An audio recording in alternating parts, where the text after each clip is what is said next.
Hello, I'm Dr. Patrick Hu, CEO of Moffitt Cancer Center. We're coming to you from Houston, Texas at the 2024 annual SITC meeting, and I'm here with the chair of the organizing committee, Dr. Harriet Kluger from Yale University.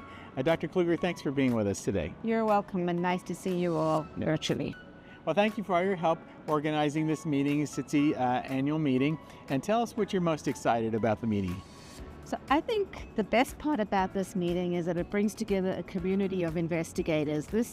Unlike some of the other bigger meetings that we attend, this meeting is intended for a broad spectrum of people who are interested in advancing care for cancer patients. So it starts with basic scientists, and both in industry, small pharma, and in academia.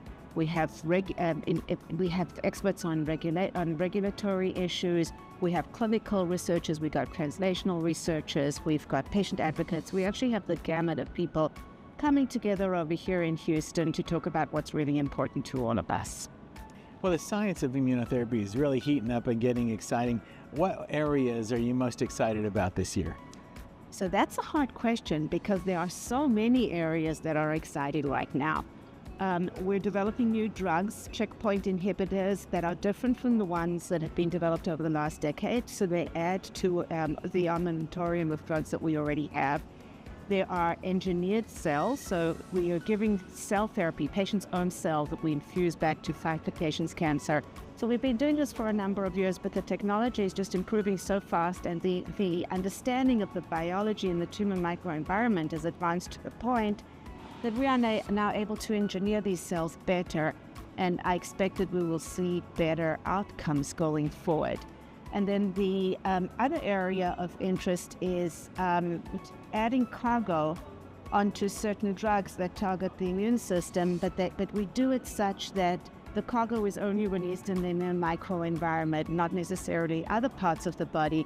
And that leads to drugs that are better tolerated than what we've had over the years. It's great. And so tell us about, are there personalized immunotherapies that are going to be talked about at this meeting? I think it's going to become really important as an adjuvant. I'm not sure that by themselves they're ultimately going to be used to fight cancer, but when given in conjunction with additional therapies, we might be able to improve our outcomes that way. So the first of these cancer vaccines that probably will be approved at some point in the next year or two is a vaccine against melanoma made by a company called Moderna. We will hold up Moderna because of the COVID world, but the initial Moderna vaccine was actually made for melanoma, and it was an individualized vaccine.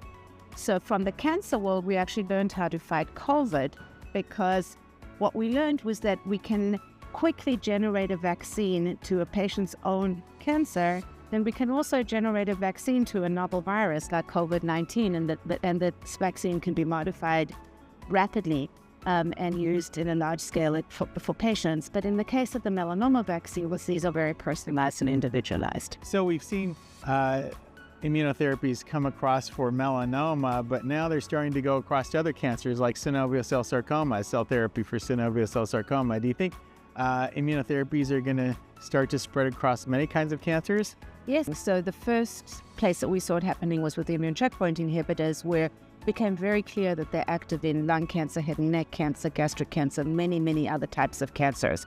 Cell therapies, we're likely to see the same thing. We might have to modify the way we expand the cells and the way we engineer them, but there's a good chance that they'll be used in many other types of cancers as well as we go forward. Well, Dr. Kluger, thank you for organizing this annual meeting with your committee, and thank you for being with us here today. You're welcome. Thank you.